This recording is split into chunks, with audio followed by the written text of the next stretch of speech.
A Mortal's Journey to Immortality Episode 165. Why did Hanli bind a female cultivator and bring her back to the sect? What exactly does he plan to do with this woman? Picking up from last time, to prevent his whereabouts from being exposed, Hanli intended to kill to silence them. He directly summoned his wind thunder wings, flying in front of the individual who had fled the furthest. Raising his hand, he shot out 5 streaks of green swordlight. The individual's face turned ashen, and he loudly begged for mercy. "Senior, spare my life." Although the individual activated his magic treasure to protect himself, Hanli showed no mercy, instantly annihilating him. Then he released a fireball, burning the body to ashes, and took the storage pouch and magic treasure from the person's body. Hanli sighed, "If I don't kill you, I'm afraid it will be the demonic Tao's nascent soul old monsters hunting me down." With lightning flashing around his body, he chased after another person. This person was Cultivator Sen, who possessed the highest cultivation among the group, being at the peak of the core formation mid-stage and on the verge of entering the core formation late stage. Hanli slapped his spirit beast pouch, releasing a large swarm of 3-colored gold devouring insects. He had them condense into more than a dozen 3-colored flying blades, which then pursued the desperately fleeing Foundation establishment cultivators. These individuals had shallow cultivation bases and relatively slow flight speeds. He was too lazy to annihilate them one by one, as the flying blades formed by these spirit insects were enough to kill them. As for the few core formation cultivators, he would deal with them personally. After all, these individuals had fast escape speeds, and the spirit insects might not be able to catch up to them. While the gold-devouring insects' flight speed was acceptable over short distances, they would likely be willing, but unable to pursue over greater distances. Cultivator Sun, stepping on a jet-black, gleaming short blade, traveled with a gloomy expression. This time, he had come out to search for the murderer of his 6th junior brother, but he hadn't expected to encounter a nascent soul stage cultivator. It seemed his 6th junior brother was either annihilated by this nascent soul cultivator or had some connection to those Yulin sect cultivators. When the Yulin sect cultivators saw the person chasing them from behind, they were even more terrified than him. 9 times out of 10, this was a vendetta provoked by those people, and they had merely been caught in the crossfire. If not for the opponent's malicious intent to kill them to silence them, he truly wouldn't have been willing to flee in such a sorry state. However, with a nascent soul stage cultivator involved this time, the matter of his 6th junior brother's annihilation was no longer something they could handle. After returning, he knew he must report it to his master so that his elder could take action. The opponent dared to chase them so brazenly. This person was either a nascent soul old monster from another force or a rogue cultivator passing by. Otherwise, they would surely show some apprehension towards the vast power of the demonic Tao. Just as Cultivator Sun was secretly worrying, a strange thunderous roar suddenly came from his side. His heart trembled, and he hastily turned his head to look, on guard. As a result, a green light flashed before his eyes, and he was instantly cut down by the blade, killed by the arriving Hanli. Next, Hanli caught up to the brocade-robed cultivator, summoning his re-evolved gold-devouring insects, which devoured the brocade-robed cultivator along with his magic treasure. Han Yunji rode on a pure white spirit bird, hastily flying forward. His brows were tightly furrowed as he gazed at a palm-sized green jade slip in his hand. This jade slip was crystal clear and emerald green, like dripping jade. Along its edges were numerous golden and silver ancient runes and profound inscribed patterns, emitting astonishing green spiritual energy. It was, in fact, a rare treasure. At the center of the jade slip, 6 red light dots were constantly flickering. But at this moment, 1 light dot suddenly vanished. A moment later, 2 more red dots disappeared. Han Yunji's expression changed drastically. Then another red dot extinguished, leaving only 2 light dots faintly flickering on the jade slip. He muttered to himself, "Aside from junior sister Lu and me, 4 Foundation establishment disciples almost simultaneously met a tragic end. Could this person possess a clone technique, or perhaps some other terrifying divine ability?" It seems I still underestimated these nascent soul old monsters too much. I reckon those ghost spirit sect cultivators aren't doing much better wherever they are. If I had known this earlier, it would have been better to gather everyone's strength and fight it out with this person. He put away the jade slip and spat out a crystal clear, perfectly round luminous pearl. This pearl hovered in his hand. As he formed hand seals, the round pearl emitted a dazzling light, and the spirit bird's flight speed immediately increased significantly. From behind, a sudden thunderous roar echoed, causing Hanunji's expression to shift to one of alarm. She knew her pursuer had caught up, yet her current escape speed was already the fastest secret art she could possibly employ. She hastily added another layer to her protective aura. The cultivation technique she had chosen back then, to make her lone plunder easier, didn't possess any powerful divine abilities. A silver streak flashed past her side. More than 10 zhang in front of her, a winged figure materialized, surrounded by flickering clear light that made its face impossible to discern. The figure slightly raised a hand and spoke. Hanunji's face contorted in despair. She was just about to close her eyes and await death when Hanli, after getting a clear look at her face, exclaimed in surprise, "Eh? It's you." Following this, he withdrew his attack and instantly appeared behind her. The woman's heart sank, and she hastily tried to turn her head to look, but with a poochie sound, her protective shield shattered. Immediately after, a slender golden arc shot onto her body. Hanunji instantly felt her entire body go numb, and her body involuntarily toppled from the spirit beast. At the same time, she vaguely felt herself being embraced by someone. A masculine scent assailed her nostrils, and in a mix of shame and anger, Hanunji immediately fainted. Hanli looked at the woman in his arms, a wry smile appearing on his face. After an unknown period, Hanunji slowly regained consciousness. The moment she opened her eyes, she saw nothing but an azure, cloudless sky. Startled, she hastily sat up. Only then did she realize she was on a small, unnamed hill nearby.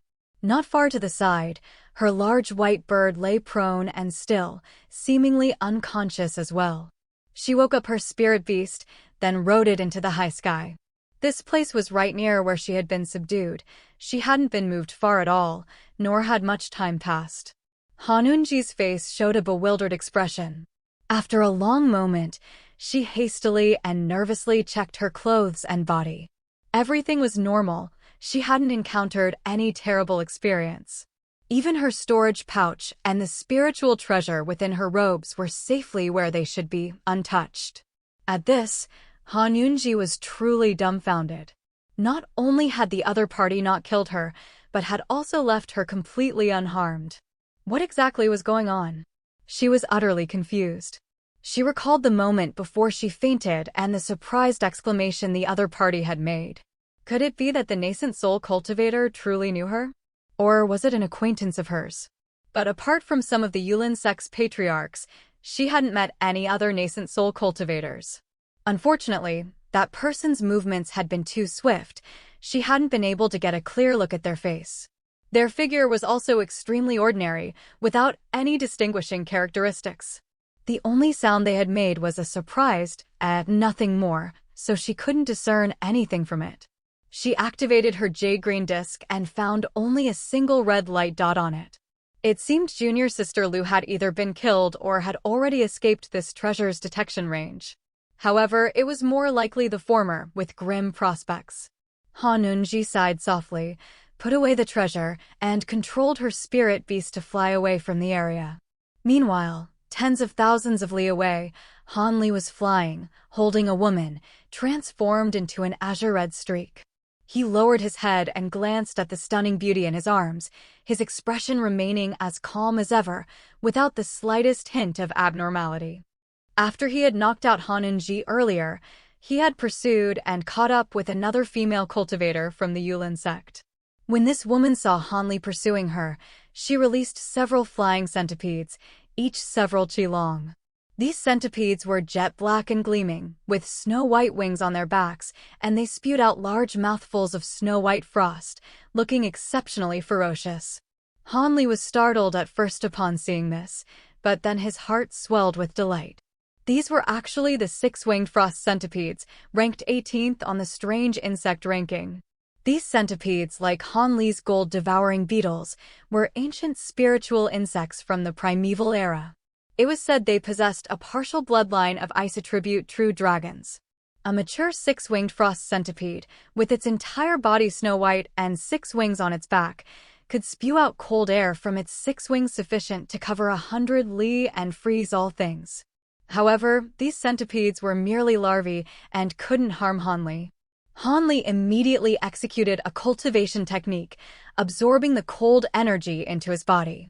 He then knocked out the woman, and the flying centipedes, having lost their spiritual sense control, automatically flew back into their spirit beast pouch.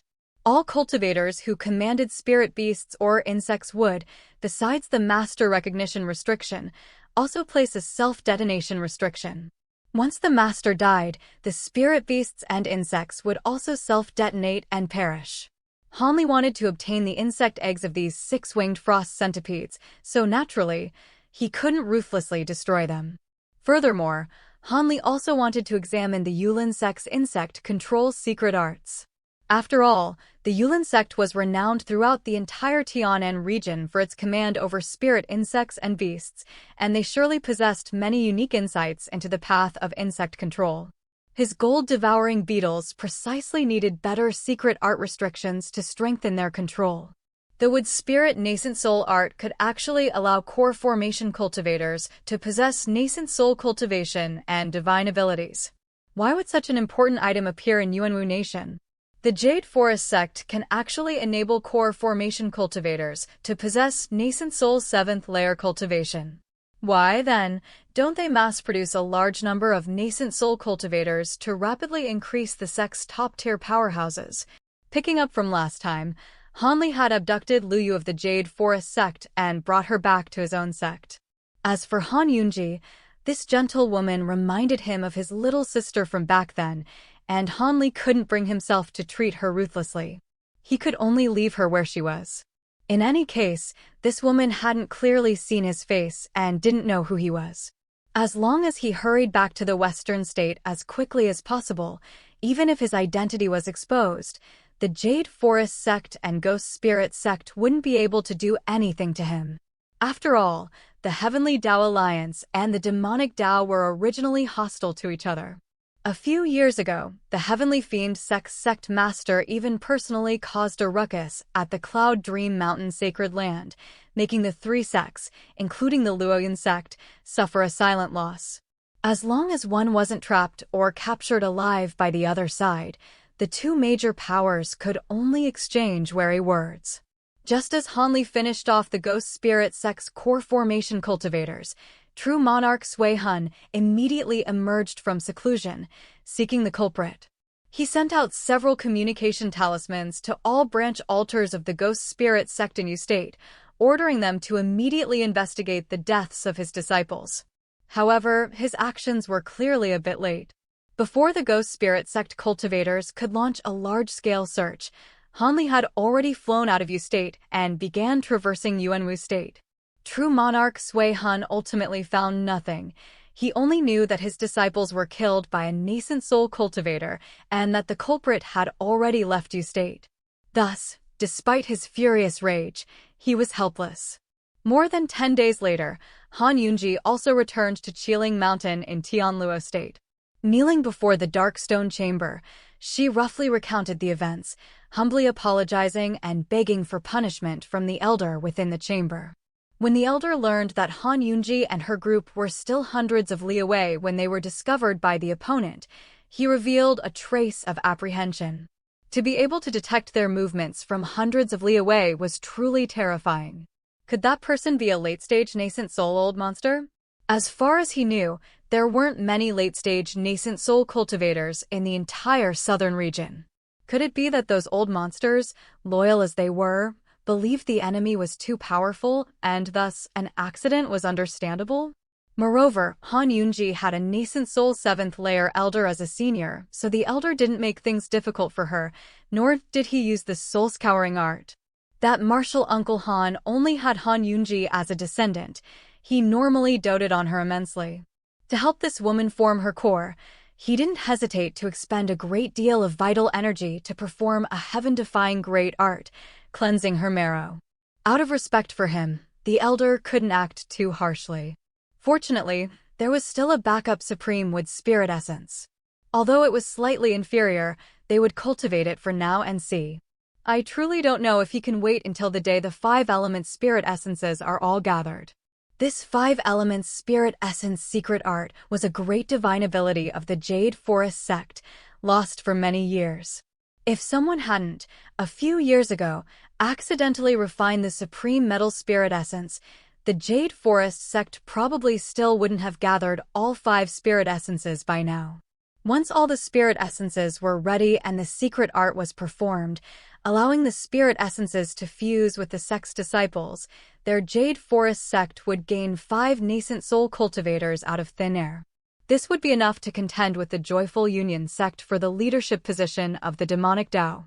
However, these cultivators, although possessing the divine abilities of nascent soul cultivators, did not have the lifespan of nascent soul cultivators. This was indeed a regrettable matter. As for the lost supreme with spirit essence, it was actually the earliest refined and most ferocious among the spirit essences. For some unknown reason, it had spontaneously developed sentience and even secretly infiltrated the Jade Forest sect's scripture repository, secretly learning many secret techniques and cultivation methods, greatly increasing its divine abilities. It then broke free from its restraints. If not for a late-stage nascent soul elder in the sect at the time who used a great divine ability to suppress it, the consequences would have been unimaginable. This spirit essence was extremely powerful. If one could fuse with this spirit essence, it was likely that the disciple who fused with it would instantly possess the divine abilities of a mid-stage nascent soul cultivator. This was not impossible, and naturally, they were unwilling to easily give it up. It was also quite amusing to note that before fusing with the spirit essences, not only could they not deepen the 5 elements spirit essences' magic power, but they had to continuously weaken the spirit essences' cultivation. Only by doing so could they ensure that during fusion, the disciple's primordial spirit wouldn't be devoured by the spirit essence instead. Otherwise, they wouldn't need to risk having someone take the supreme with spirit essence to Yuanwu state to temper its physical form with the golden wind tempering body, and this supreme with spirit essence wouldn't have been lost there. More than a month later, Han Li returned to his cave abode in the Luoyun sect. He placed Liu into the mirror ornament. He then checked on Mu Piling, who was residing in Zifeng. Seeing that the woman was still in secluded cultivation, he felt greatly satisfied. He then separately went to visit the 2 elders of the Luoyun sect to let them know he had returned. The 2 silver-haired elders were naturally overjoyed upon seeing him. They briefly inquired about Han Li's recent excursion. Han Li, however, glossed over the details lightly, only mentioning that he had eliminated a few Ghost Spirit sect and Demon Yen sect core formation disciples along the way. Far from showing any worry, the 2 elders instead loudly praised him. Last time, they had been schemed against by both the righteous and demonic paths, suffering heavy losses. Han Li's actions this time could be considered getting some revenge for them. Seeing this, Han Li felt even more at ease. After chatting for half a day, he returned to his cave abode. After Liu awoke, she saw Silvermoon. From Silvermoon, she learned that this place was Yunmeng Mountain in the Western Nation. Afterward, Silvermoon led Liu to see Han Li. A moment later, the 2 women entered the main hall, one after the other. Han Li was seated on a stone chair, gazing at a massive light barrier in the center of the hall. Inside, there was an iron rhinoceros beast violently ramming its head against the protective barrier. This beast resembled an Azurox, covered in spiritual armor, its 4 hooves stomping restlessly. It was a rare and precious spirit beast, seldom seen in the cultivation world. Upon seeing this, Liu recalled the Fu family of Yuanwu Nation, which had just been annihilated. They possessed an ancestral iron rhinoceros beast, rumored to be capable of fighting against a core formation stage cultivator in the mid-stage without falling into a disadvantage. Could this be that very beast? If so, Then the person before her truly annihilated the Fu family and seized the spirit beast. Liu was secretly alarmed by Han Li's ruthless methods. Falling into the hands of such a cultivator was truly a grim prospect. However, Han Li looked so young, which also surprised her. After all, few male cultivators practiced cultivation techniques with age-preserving effects. Even after entering the nascent soul stage, they generally retained a middle-aged appearance. Silvermoon stood respectfully before Han Li and said, "Master, I have brought the fellow Taoist from the Yulin sect." Han Li knew that Silvermoon's transformation couldn't last long, so he had her withdraw first. Liu nervously walked up to Han Li and gracefully bowed to him. She then stood to the side, appearing delicate and charming, looking exceptionally docile and endearing. However, Han Li coldly swept his gaze over the woman, then flicked out an arc of electricity to attack the iron rhinoceros beast. The iron rhinoceros beast's entire body pulsed with electric arcs. With a mournful cry, it tumbled over with a thud, falling to the ground. Its forehooves twitched incessantly. Seeing Han Li effortlessly strike down such a powerful spirit beast with a casual blow, Liu Yu's expression subtly changed, but quickly returned to normal. Han Li then asked Liu Yu why she had been tracking him and what method she had used to do so. Liu Yu had no choice but to tell him the truth. From Liu Yu's words, Han Li learned that the strange demonic eagle was a supreme wood spirit eagle. It was an artifact that the Yulin sect had spent countless efforts to refine. Because Han Li had taken the supreme wood spirit eagle, they had tracked him. There was no tracking restriction placed on the supreme wood spirit eagle itself. Instead, Liu Yu and Han Yunzi had cultivated a special secret technique that allowed them to remotely sense the approximate location of the supreme wood spirit eagle. Of course, this sensing ability had a certain range limit. If it went too far, beyond tens of thousands of li, they would no longer be able to sense it. This type of spirit eagle could fuse and integrate with wood spirit root cultivators who had practiced a special cultivation technique. Through this fusion and integration, the spirit eagle would directly replace the nascent soul, thereby granting the cultivator nascent soul stage cultivation and divine abilities. However, this type of spirit eagle could not be mass-produced, as the cultivation of the spirit eagles was extremely difficult. Not only were the refining materials very rare, but it also seemed to require the sect elders to perform rituals to prevent its dissipation. The successful manifestation of each spirit eagle was also a matter of serendipity. Out of more than 10 attempts, it was uncertain if even one would succeed. To perform the fusion ritual, one must also gather 5 spirit eagles of different attributes simultaneously. Lacking even one would result in incomplete 5 elements, making successful fusion impossible. The Yulin sect had been accumulating various spirit eagles, but even now, they only had 6 or 7. They had always lacked the rarest metal attribute spirit eagle until they unexpectedly refined one several decades ago. The sect immediately selected 10 exceptional cultivators to serve as candidates for fusing with the spirit eagles and cultivate the relevant secret techniques. When the conditions were ripe, 5 individuals would be chosen from them to perform the fusion ritual. After the ritual was complete, these 5 people would possess nascent soul stage cultivation. However, their lifespan would remain that of their core formation stage, and they would also seemingly lose the chance to truly form a nascent soul. Their cultivation would stagnate, unable to advance further. Han Li wanted to make a deal with Liu Yu. He wished to make a transaction with Liu Yu. Liu Yu wanted to become Han Li's disciple. Would Han Li agree to accept this female disciple? Please give us a like and subscribe, fellow Taoists. Let's continue our chat in the next episode.